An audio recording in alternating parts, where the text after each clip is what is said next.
বন্ধুরা, আজ আমি বেগুন পোড়া করব। দুটো বেগুন নিয়েছি। এই বেগুন দুটো এবার গ্যাসে পুড়িয়ে নেব।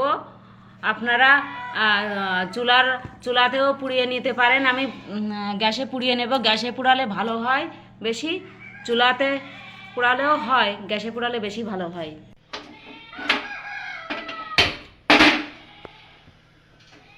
আমি এইভাবে পুড়িয়ে নেব। আমি এবার এই পাশটা উল্টে দেব। এভাবে উল্টে পাল্টে পুড়িয়ে নেব। এটা আমার পুড়ানো হয়ে গেছে, দেখুন এরকমভাবে পুড়িয়ে নিতে হবে। এবার এবার এটা পুড়িয়ে নেব। দেখুন এভাবে পুড়িয়ে নিতে হবে।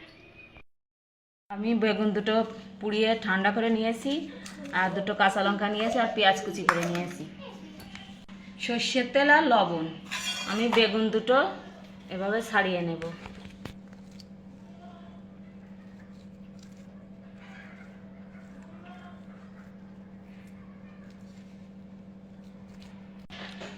বেগুন ছাড়িয়ে নেওয়ার সময় এরকম কালো কালো লেগে যাবে, হাতটা এইভাবে ধুয়ে নিতে হবে জলে।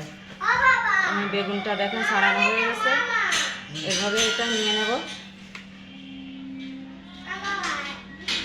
এভাবে দেখতে হবে এর মধ্যে পোকা টোকা আছে কিনা বেগুনে।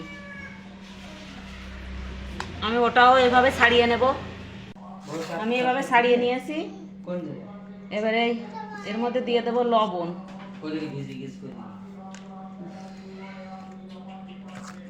আর সর্ষের তেল,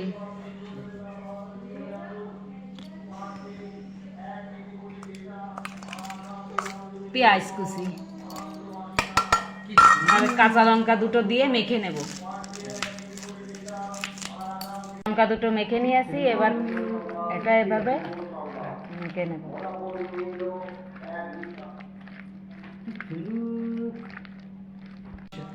আমার মাখানো হয়ে গেছে, দেখেন বেগুন পোড়া মাখানো হয়ে গেছে। রেসিপিটা যদি ভালো লাগে লাইক কমেন্ট শেয়ার করবেন, আর আমার চ্যানেলটা অবশ্যই সাবস্ক্রাইব করবেন।